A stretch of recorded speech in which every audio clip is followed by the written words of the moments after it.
And welcome to all our viewers in Nigeria and around the world to News Prime on Global Television. We are live in the nation's capital, Abuja. I am Anthony Momodu. President Bola Tinubu has condemned the recent spate of kidnappings and bandit attacks, describing the development as disturbing, ungodly, and sinister. He said this when he received a delegation of the Jamiyatu Asaruddin, a highly respected Islamic movement, at the State House on Tuesday in Abuja. The president said that while security agencies are acting in dispatch to immediately address the current challenges, all required resources, policies, and plans would be rolled out for the massive education of Nigerian youths. The president also emphasized the need to promote updated knowledge through existing Islamic learning institutions for youth in northern Nigeria to speed up development in the region, Nigeria and Africa, urging Nigerians to embark on special prayers on proper education for the youth, stating that kidnapping and banditry are not the way of God and there can be no development without peace. President Bola Tinubu on Tuesday met with service chiefs and other heads of security agencies at the State House, Abuja, over rising insecurity.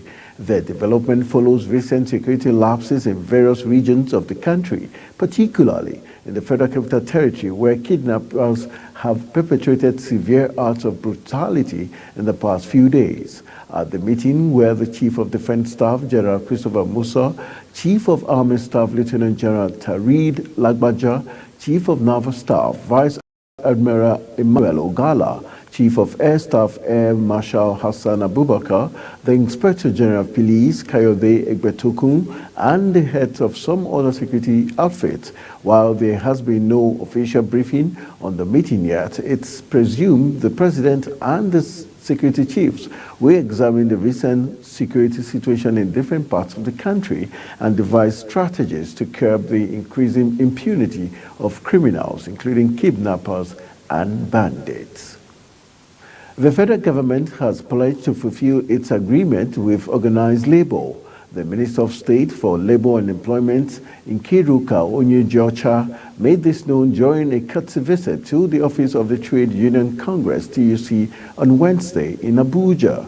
Onyejocha said the visit to some of the major trade unions was to maintain open communication, foster labor relations aimed at preventing future strikes, and ensure a friendly working environment for work, and is ready to partner, but the channels of communication must be kept open.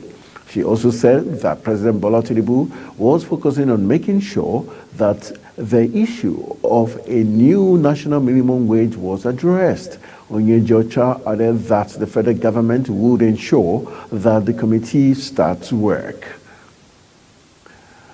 The sum of 5,128,180,623 naira was on Wednesday approved by the federal government for the funding of 185 successful research proposals under the Tertiary Education Trust Fund National Research Fund 2023 grant cycle.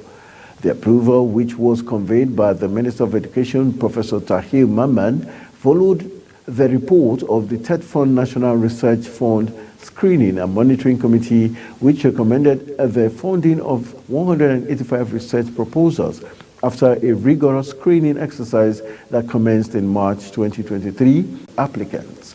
According to a statement, a breakdown of the approval indicates that the sum of 3,784,635,923 naira Vision thematic group, while 759,875,400 naira for the humanitarians and social science, while cross-cutting received the total of 583,669,300,000, with individuals grants ranging between 8 million and over 46 million naira. The National Commission for Persons with Disabilities in a bid to strengthen collaboration between government agencies for better service delivery, received the Minister Youth Development for possible part. Fauzia Lukman has the story. Fauzia Lukman has the story. In order to identify and discuss issues on nation building and concerns on youth with disabilities, the National Commission for Persons with Disabilities received this in the Federation. In attendance also is the Vice-Chancellor, Nasarawa State University, KEFI, Professor Suleiman Bala Mohammed, who stated the ease of admission processes, free education and accommodations for persons with disabilities in accordance with the government policies. Every person with disability who is admitted into Nasarawa State University will not pay school fees. Every person admitted will be given automatic accommodation. We have also ensured that all our physical structures, the buildings that we construct in the university, are also friendly to persons with disabilities. The Executive Secretary, Dr. James Lalu, in his remarks, said the goal is to create a platform to enhance full implementation of policies and programs for equal rights, while requesting for hence the full implementation of policies, support processes, program for the recognition and protection of the rights and dignity, accessibility and equal participation of persons with disabilities in all sectors in Nigeria. Additionally, we understand that the ministry is planning a lot of empowerment and support programs for the youth in Nigeria. We want to passionately request for a 10% allocation of all the programs and projects you will be planning in your ministry for the disability community. I want to request for the establishment of a bilateral dedicated officers from your ministry and dedicated officers from our commission. Speaking further on policies and inclusion, the Minister of Youth Development, Dr. Jamila Biu Ibrahim, reiterated on the significance of implementation of decision-making processes in programs and initiatives for youth with disabilities. The 10% disabilities quota that was requested to be included in all of the ministry's activities, and I've assured the Commission's Executive Secretary that the 10% inclusion request will be granted. We have proposed some programs for an agency of the Ministry of Youth, which is a Center for Leadership Training. We also hope that we are able to bring more young people to learn more about the leadership that is required to actually address challenges of persons living with disabilities. People living with disabilities are a significant part of the citizens of Nigeria. Therefore, the disability community have innovatively contributed in one way or the other positively in building the new Nigeria. Fauzia Lukman, Global TV News. The Economic and Financial Crimes Commission, EFCC, has interrogated the Accountant General of the Federation, Oluwatoyin Medin, over an alleged link to the 585.2 million naira fraud involving the suspended Minister of Humanitarian Affairs, Dr. Betta Edo. The AGF was quizzed by the EFCC interrogators at the Anti-Graft Agency's headquarters, Jabi, Abuja. Medin was grilled for over 6 hours and was released with no condition in the evening. She was queried over the payment of 585.2 million naira of government funds from the Ministry of Humanitarian Affairs into the private bank account of a government official. The AGF, in a statement, countered the claim by the suspended minister while noting that allocations were released to self-accounting MDAs in line with the budget, and such MDAs were responsible for the implementation of their projects and payment for such projects. Governor Diko Rada of Katsina State has said youth across Nigeria should be developed through various forms of employment to drive the country's economy to prosperity. The governor stated this when he paid a courtesy visit to the Minister of Youth Development, Dr. Jamila Biu Ibrahim, in her office in Abuja. Rada pointed out that the larger population of the country was dominated by the youth and that every administration in the country needed to focus on them. He revealed that it was part of the reason he visited the ministry to find out what programs they have for youth development in the country and see where the state government could key in, collaborate, synergize, and share knowledge together. Responding, the minister said the ministry was enthusiastic. The cultural chain is barely 24 hours after his inauguration for the second term in office. The governor of Imo State, Hope Uzodinma, dissolved his cabinet. Uzodinma, who was overwhelmingly elected for a second term, a new list of commissioner nominees. The solution included the secretary to the state government, commissioners, special advisors, senior special assistants, the chief of staff, and the chief press secretary. The Oyo State Governor Seyi Makinde on Wednesday said preliminary investigations by security agencies revealed that the explosion that rocked the Bodija area of Ibadan, the state capital, and 15 others hospitalized following the explosion that also affected a session of the governor's office secretariat, Oyo State House of Assembly, the residence of the former Attorney General of the Federation and the Minister of Justice, Chief Bola Ege, some buildings at the Ologunero, Apate, New Garage, Bashorum, and Akobo, Sango, and Ileyele. Makinde, who visited the scene of the explosion Tuesday night, said though further investigations were still ongoing, anyone found culpable would be brought to book. In a related development, no fewer than 15 people have been removed from underground rubble during the ongoing in the early hours of Wednesday. According to him, the officials have been attending to accept victims of the explosion and give them adequate treatment. The Commissioner of Police attacked by hoodlums on Ekiti State University Teaching Hospital, Ado-Ekiti, and the foreseeable removal of the corpse of a dead patient. The police public relations officer Sunday Abutu said the CP met with the parties involved in the matter on Tuesday morning, adding that the police had started investigating some persons fingered in the attack on the hospital. The hoodlums, suspected to be members of the drivers' union, angered by the death of the patient, who was the father of one of them, had allegedly descended on doctors and other hospital workers, vandalized the accident and emergency unit, and forcibly took away the corpse.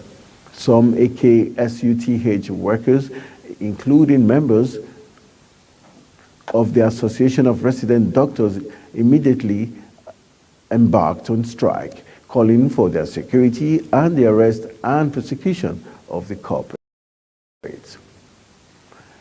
A former Minister of Women's Affairs, Pauline Tallen, has apologized to the judiciary for describing the verdict of a court as a kangaroo judgment. According to Tallen, her remarks were misconstrued and quoted out of context. In the apology letter, the former minister said the comment was not a call for civil disobedience against judges and the NBA, stating that the statement was by and large misconstrued and quoted out of context, as it was not in any way or by any stretch of the imagination intended to malign or undermine the integrity of the nation's judiciary. Neither was it a call for civil disobedience against the bar and the bench. Some unknown gunmen suspected to be bandits attacked and killed 2 immigration officers at the Kangiwa border under the Arawa local government area of Kebbi State. In a statement by the Kebbi State Command of the Public Relations Officer of the Nigerian Immigration Service, DSI Abdullahi Isa, said the suspected bandits in a group launched an attack on the officers at the entry point in Gari Gaba, 12 kilometers away from Kangiwa town, which resulted in the death of the 2 officers on duty at the border. He further stated that the unprovoked attack and killing of the officers would not distract them from their official duties of effectively manning the borders to ward off criminal elements. The Abia State government says it has recorded 3 suspected cases of measles in Arochukwu and Omoniochi local government areas of the state. The Commissioner for Health, Dr. Ngozi Okoronkwo, disclosed this while briefing newsmen in Umuahia on the outcome of the State Executive Council meeting.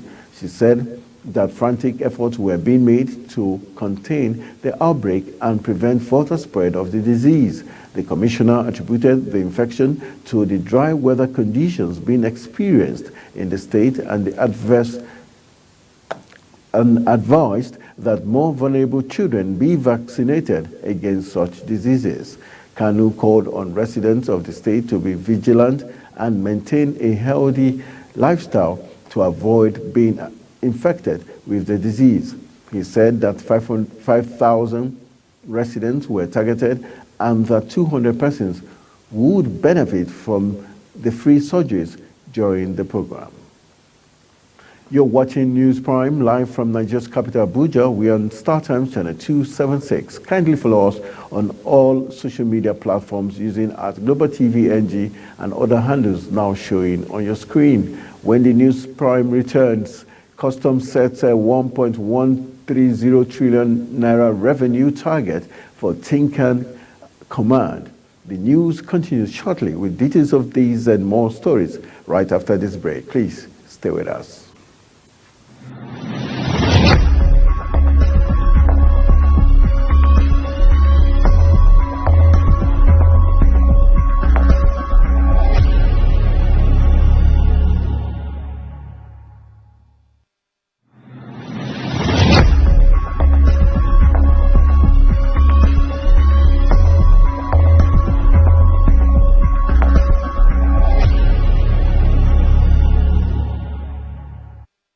Welcome back from the break. This is Global Television bringing you live broadcasts of the News Prime. Thank you for staying with us. The Supreme Court on Wednesday reserved judgment in an appeal by the People's Democratic Party (PDP) and its candidate Saidu Umar against the election of Sokoto State Governor Ahmad Aliyu. The 5-member panel led by Justice Kudirat Kekere Ekun adjourned the matter for judgment after listening to the argument from the parties involved in the appeal. The Court of Appeal sitting in Abuja had affirmed Aliyu's election. Umar and the PDP had alleged that Aliyu and his deputy Idris Gobe were not eligible to contest the governorship poll. They also alleged that the election was not only marred by irregularities but also not conducted in substantial compliance with the provisions of the Electoral Act 2022. The Court of Appeal, however, dismissed their appeal for lacking in merit. Not satisfied, Umar and the PDP approached the apex courts. As growing tension is mounting in Nasarawa ahead of the Supreme Court judgment, Nasarawa State Police Commissioner CP Umar Shehu Nadada has ordered proactive deployment of police operatives as well as a vigilante to boundary with the FCT. Others even as he harped on the professionalism. CP Umar Shehu Police Command Public Relations Officer DSP Ramham Nansel said the deployment becomes necessary in view of the recent security issues being experienced across the state, especially around the border with the Federal Capital Territory and the other neighboring states. The statement, personnel and vigilante partner with the traditional rulers, community leaders, and sisters over the barring of their lines by telecalls, despite having linked their national identification number NIN with their SIM cards. Telecommunications operators in Nigeria, including MTN, Airtel, and Globalcom, amongst others, had been directed by their regulatory body, the Nigerian Communications Commission, to implement full network barring on all phone lines for which subscribers had not submitted their NINs and those without verified NINs by February 28, 2024. The NCC said further that NINs had been submitted but not verified were to be barred on or before March 29, 2024. The same as in the cases where 5 or more lines are linked to an unverified name. The subscribers were dissatisfied that their lines had been barred from making calls even before the February 28 deadline. Some of them insisted that they had already linked their name to their SIM cards as directed by the NCC, so they were surprised that their lines were still barred. And moving to the foreign scene, Iran says it has hit a militant group in western Pakistan in a missile attack. Its third airstrike on another country this week after earlier attacks on targets in Iraq and Syria. Iranian state TV said the operation hit two sites in Balochistan linked to the militant group Jaish al-Adil, and while Pakistani officials said 2 children were killed and 3 others injured. The latest airstrike comes at a time of growing tension across the Middle East, with more than 100 days of war between Israel and Palestinian group Hamas in Gaza, and the recent US-UK airstrike on Yemen, from where Iranian-backed Houthi militants have been attacking commercial shipping in the Red Sea. China on Wednesday urged Pakistan and Iran to show restraint and avoid actions that would lead to an escalation of tension. Foreign Ministry spokesman Mao Ning added that Beijing saw the countries as close neighbors. A 2-year-old toddler, Bronson Betsby, starved to death next to his dead father, Kenneth, 5 days after he suffered a heart attack in the United Kingdom. According to family, Betsby was found curled up in his pajamas next to his father, 60 years of age, who is believed to have suffered a heart attack shortly after he was last seen alive on a Boxing Day. A social worker visited their home in Skegness, Lincolnshire, on January 2nd for a routine visit, but received no reply and contacted the police. Shockingly, the bodies of Kenneth and Bronson, who was classed as vulnerable and was being checked on weekly, were not found until January 9, when the social worker herself used a key from the landlord to get into the home. Some children with cancer are receiving a new type of drug treatment far less toxic than chemotherapy. Auto 11 is one of the first to try it at the London Great Osmond Street Hospital for his blood cancer.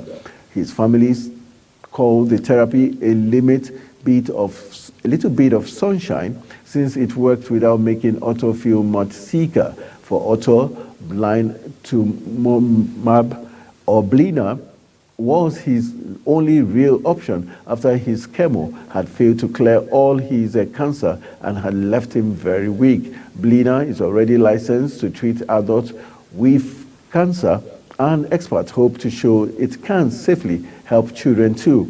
Some 20 centers around the UK are using it off-label for children with B-cell acute lymphoblastic leukemia.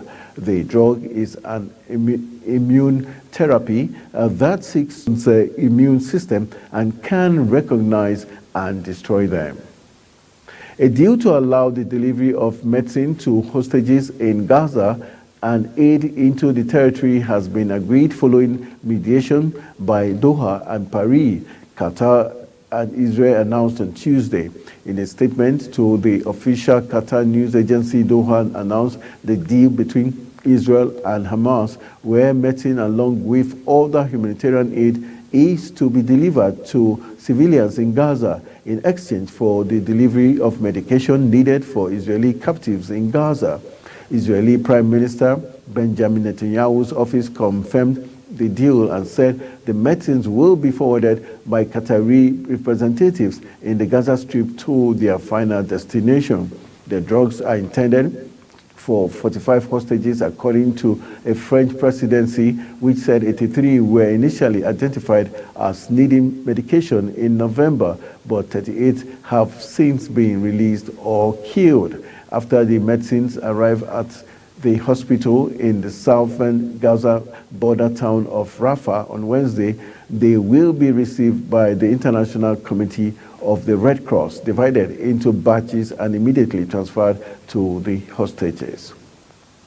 3 days after becoming the King of Denmark, Frederik Exer has published a book seemingly out of nowhere. The book has come as a surprise for Danes, and the media outlets have been hastily live blogging lines from it. The King's Word promises Frederik's thoughts on topics including Denmark's conducted over the last year and a half. In business, the Nigerian Customs Service (NCS) has set 1.13 trillion naira as a revenue target for the Tinkan Island Port Command. The Customs Area Controller (CAC) Tinkan Island Port Command, Controller Dera Nandi, who disclosed this, said the target allocated to Tinkan Island Port Command constitutes 27% of the national target. This translates to mostly target of 94.23 billion naira, which translates to 21.7 billion naira every week, and that means on daily basis, officers and men of the command, with the support of the stakeholders, are supposedly to collect 4.23 billion naira every day. According to him, the command's weekly target was 66 billion in 2023, but from June to December, they averaged 76 billion, which meant that the 2024 target was double. Nandi also said that Nigeria's economy remains an important generation economy, adding that they would map out strategy that no freight forwarder cargo stays long in the port to acquire demurrage. The National Assembly has raised budgetary allocations to the Ministry of Works from 657.3 billion naira in the proposed budget to 1.03 trillion naira.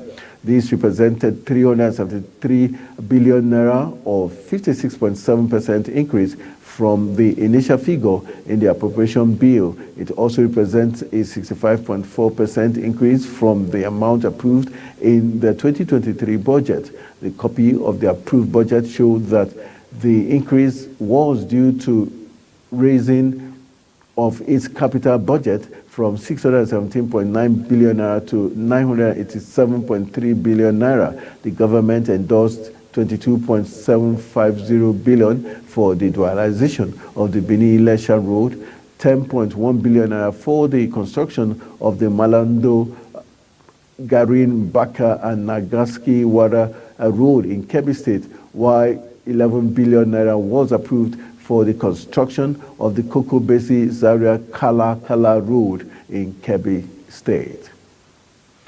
The Chief Executive Officer, Nigerian National Petroleum Corporation Limited, Mele Kyari, has disclosed that 5% of the Nigerian population lacks access to clean cooking energy.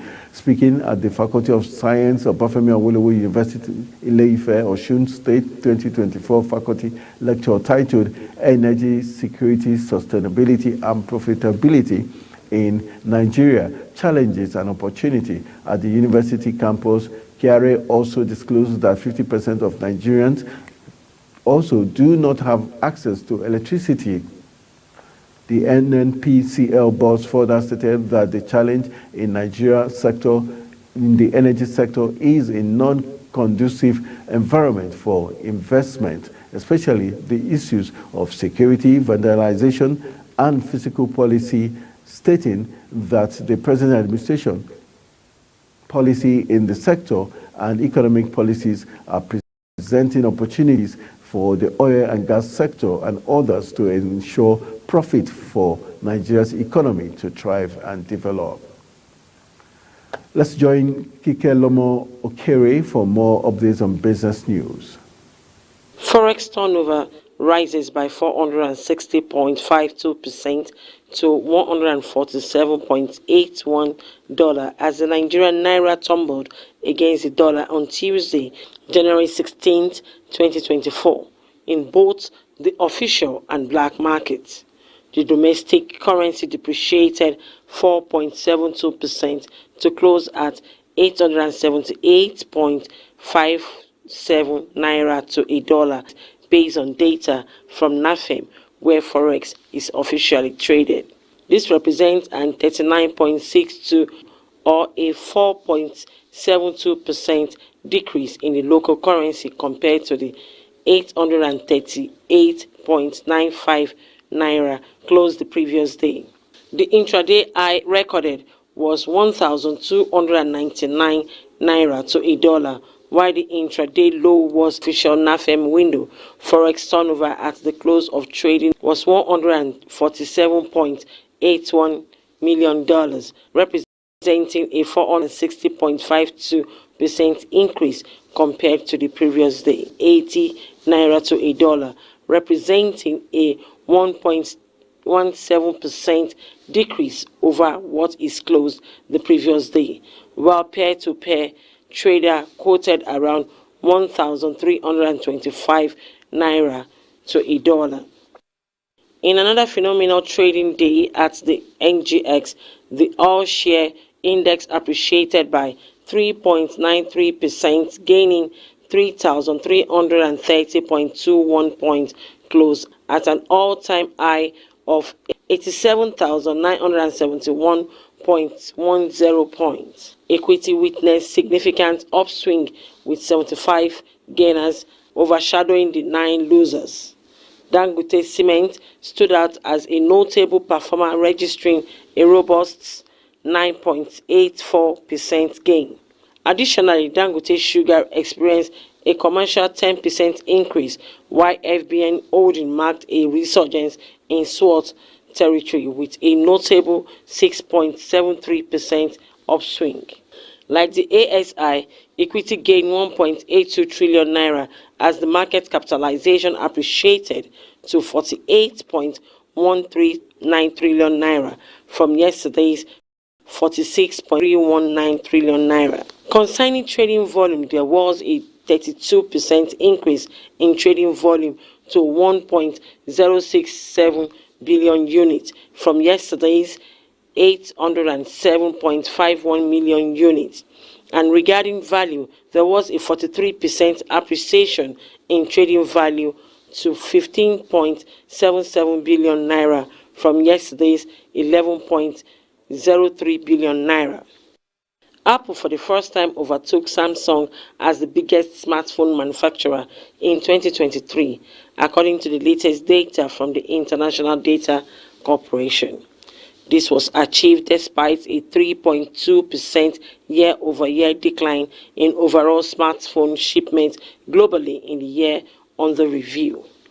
A total of 1.17 billion units of smartphones were shipped in 2023, according to IDC preliminary reports. While this marked the lowest full-year volume in a decade, driven largely by macroeconomic challenges and elevated inventory early in the year, IDC noted that the growth in the second half of the year has cemented. For more updates on sports, let's join the King of Sport for more sporting stories.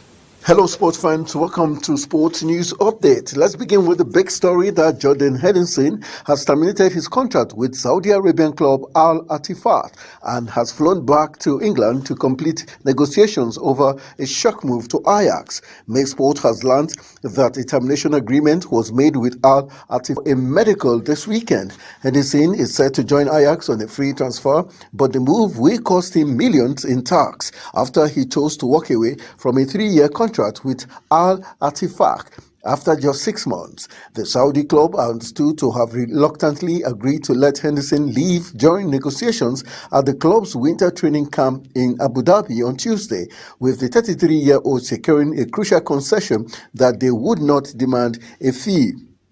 Henderson has represented himself during the negotiation and is expected to conclude a deal with Ajax in the next few days. An agreement has yet to be reached on the length of his contract, but that is not thought to be a sticking point. Moving to the La Liga, Xavi is reportedly fighting to keep the confidence of multiple first-team players at Barcelona. Barcelona are fourth in La Liga, 8 points off the pace setters Girona, and their latest blow came in a 4-1 battering by Real Madrid in the Spanish Super Cup final. Some stars are losing faith in him and are annoyed that he said they could not adapt to Barca's play style, according to ESPN sources. One source told ESPN that some players feel he has not been as tough on particular squad members, but not all players hold the same view. Barca won the La Liga title at the center last season, but have been hamstrung by their financial fair play situation and struggled to register players at the start of the season. In yet more of fever, they are playing at Spain's Olympic Stadium this season as the new camp undergoes a £1.25 billion rebuild, and they have struggled to draw their regular crowd. And talking tennis, Novak Djokovic reached the third round of the Australian Open after a tense victory over Australian Alexis Popyrin in 4 sets. The Serbian world number one won 6-3, 4-6, 7-6, 6-3 following a grueling clash in Melbourne that finished at around midnight local time. Djokovic, who has won the Australian Open on his previous 4 attempts, raced into an early lead as he won the first set 6-3. However, Popyrin, ranked 43 in the world, fought back and took the second set 6-4. The Australian, who was being cheered on by a supportive local crowd in the Rod Laver Arena, then had 4 set points in the third set before he ultimately lost 7-4 on a tie break. And wrapping it up, talking boxing, the worst kept secret in boxing was officially confirmed on Monday with the news that Anthony Joshua will be facing Francis Ngannou in a huge crossover clash in Saudi Arabia on March 8. His Excellency Turki Al-Sheikh did manage to spring a surprise, though, when he announced his intention to put together a card later this year in the Middle East that would pit 5 matchroom fighters against 5 Queensberry opponents. Eddie Hearn and Frank Warren did not need much convincing, shaking hands on the proposal on stage, suggesting it is all systems go for the mega event to take place. Would Mailsport that he would be willing to place a £1 million bet with Hearn on the overall outcome of the night. Now it's about putting the show together. Mailsport has looked at 5 events, many of which could be main events on their own. Wrap on the sports news update. I am Anthony Momodu. And that's it on News Prime, and it came to you live from Nigeria's capital, Abuja. We're on Star Times Channel 276. Kindly follow us across